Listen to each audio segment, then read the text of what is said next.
When I compare what I have lost with what I have gained, what I have missed with what attained, little room do I find for pride.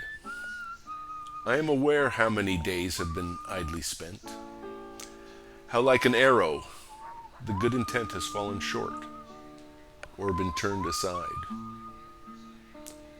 But who shall dare to measure loss and gain in this wise? Defeat may be victory in disguise. The lowest ebb is the turn of the tide.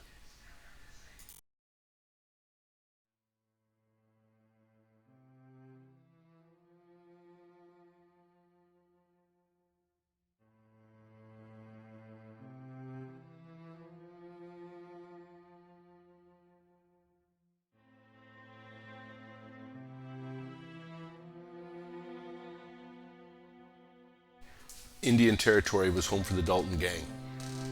In the 1890s, the frontier was a rough and tumble place, and the Daltons had taken up armed robbery as their profession. Like their idol Jesse James, they were unafraid to use violence to intimidate their victims. Bob Dalton hatched a plan to rob two banks at the same time and in broad daylight. It was an outrageous scheme that he thought would make him famous and get his name in the papers. Grattan Dalton was a violent drunk who liked to gamble and rob people in his spare time. With his nasty temper and a penchant for guns, his value to the group could not be underestimated. Baby brother Emmett was pulled into the criminal life by his older brothers. He wasn't suited to be a robber, but his loyalty to his kin kept him in the game. Bill Powers and Dick Broadwell rounded out the group. Bill was a vagabond who had just stumbled into the Dalton Gang. Dick went broke after a bad marriage and had given up pursuing the good life. The Daltons' method of train robbing was quite elementary. They would wait at the station for a train to arrive, check the express car to see if any payroll or cash bundles were on board, then roust all the passengers out of the remaining cars and steal their valuables too.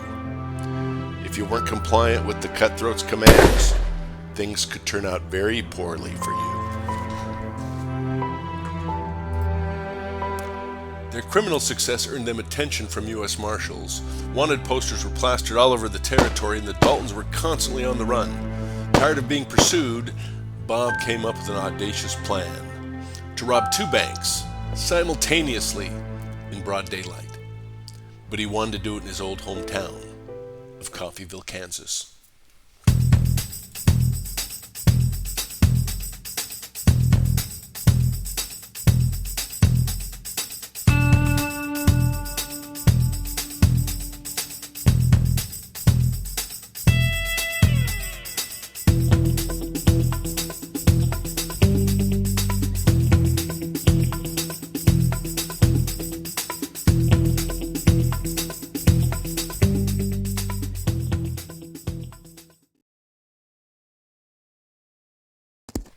The gang rode into town intent to rob two banks and kill anybody who got in their way. It seemed to be a normal day on the frontier. The town was unaware of the evil men coming to take their money and, if needed, their lives. The plan to rob two banks was more daring than it was clever.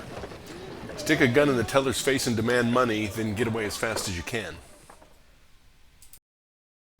This map shows the layout of the downtown business district. With no place to tie up their horses near the targeted banks, they ended up parking in a nearby alley, which complicated their escape plans. In addition, they had been recognized and word spread quickly through town.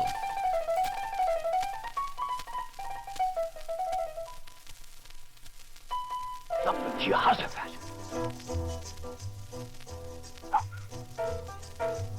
They're coming! They're coming, ladies! They're coming! They're right low! They're coming! Grat, Bill, and Dick were assigned to rob the Condon Bank in the funny-looking building. Bob and Emmett followed the Green Line to the First National Bank. They trotted across the plaza with their weapons in hand, their focus on the thousands of dollars that soon would be in their possession. But those local guys, the ones that recognized them earlier, were hanging around in front of the hardware store, loading up their Winchesters, with a dead-eye view directly into the lobbies of both banks. Ain't much money in here. I know what's in there. I'll fill that A up. moment of surprise gave the Daltons false confidence that everything was going well. But their escape route back to their horses had an obstacle: a bunch of angry coffee billions.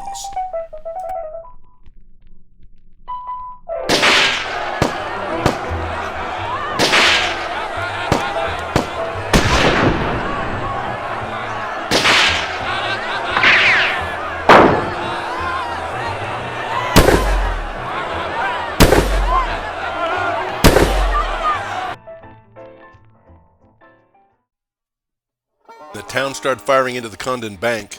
Bill Powers was hit on his gun arm. He and his comrades raced out the front door, but were immediately faced with a barrage of bullets. Bill knocked on a locked merchant's door, but no answer was coming. His next steps were his last, as a townsman dropped him in his tracks. Amidst of the chaos, Dick Broadwell found refuge briefly in the lumberyard just off the alley. At an opportune moment, he dashed for his horse, and under great fire, he was able to race his horse up the alley and disappear from view.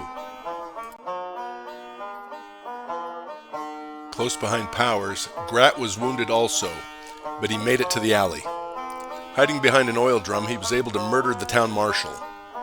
Betting solely on luck, he bounded to his horse only to be cut down by multiple rounds in the oncoming posse. Over at the First National Bank, Bob Dalton saw the unruly crowd gathering in the plaza toting rifles and revolvers.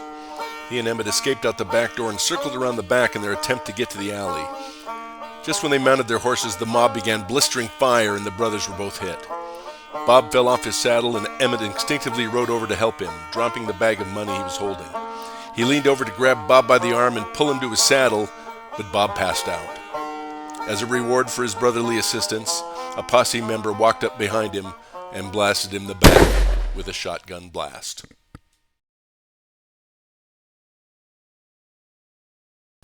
When the gunpowder smoke and dust had settled, 8 casualties littered the Coffeyville landscape. Many others were wounded in the battle, and 2 horses were extinguished. The contest between good and evil was decisively won by the local forces. The question remained, why did all this happen? Did Dick Broadwell turn to crime because his wife dumped him and stole all his money? What did Bill Powers, also known as Tim Evans and other false names, have to hide that forced him to constantly change his name and hide his identity, even to his fellow conspirators? Was Bob Dalton's main concern to commit a crime that would make him famous like Jesse James? Were 7 people killed just to gratify Bob's maniacal lust for infamy? Grat and Dalton existed in a world of drunkenness and brutality. He chose being evil as a career. The failed Coffeyville robbery was his gold watch, in a world where being bad is the aspiration.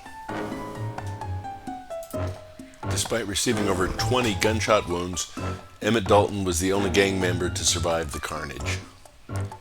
He was sentenced to life in the Kansas State Penitentiary. Crowds gathered in the alley to survey the theater of violence and gawk at the dead bodies. People posed for pictures with the corpses, which were then transported over to the city jail so more photographs could be taken.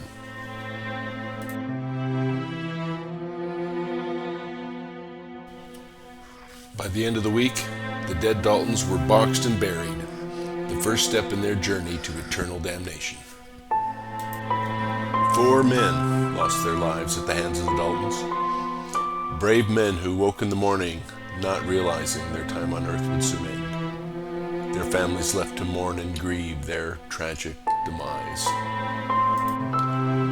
Noting the historical weight of the event, the people from Coffeyville went into a frenzy of memorabilia hunting. Boots, hats, saddles, even snippets of fabric from Bob's trousers were fair game. Teenager Harry Purnell was in town buying supplies when he witnessed the attack on the town. He went home with a pistol that had fallen out of a bandit's boot while it was being pulled off his foot by another upstanding citizen. Over the last century, the Dalton raid has been lucrative for the locals. Plaques and dead body outlines drawing the curious. Postcards promote the details of the heist in their advertising. Museums thrive and the Chamber of Commerce smiles broadly. For the city, being robbed was one of the best things that could have happened.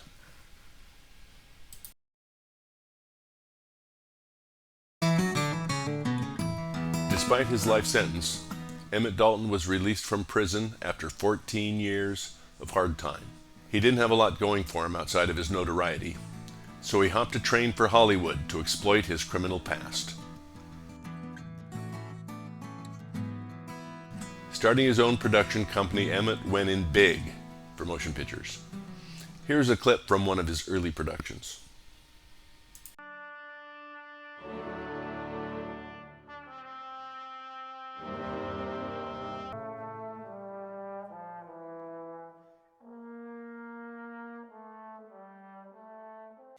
His most popular motion picture was Beyond the Law, a retelling of the Dalton Gang robbery.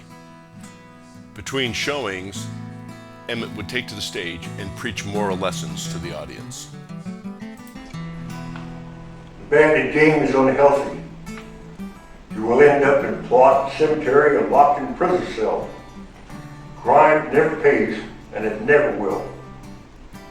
Ignorance is the cause of most sin and crime. The principal reason for many men's downfall is their drink habits and the craving for foolish pleasures and excitement. Beware of you too, who be snared by the meshes of sin.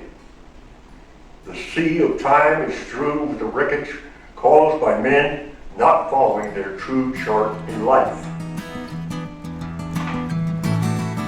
When his movie career stagnated, Emmett got into the real estate racket in Southern California. He did well enough to buy a bungalow near Griffith Park in Hollywood. He also published memoirs on his highwayman days to supplement his cash flow. His final book, When the Daltons Rode, was made into a major motion picture starring Randolph Scott. Emmett Dalton died at the age of 66 in 1937. Did he learn his lesson? Was there a lesson to be learned? We'll let it be. And what of that 16-year-old boy, lucky enough to carry home a Dalton pistol in what must have been the most exciting day of his life? Harry was an old-school farmer, eventually running a ranch in Council, Idaho, where he and his wife Rosa raised a large family. Here's a clip of Harry on his farm in 1955. You can still see the hint of mischief in his smile.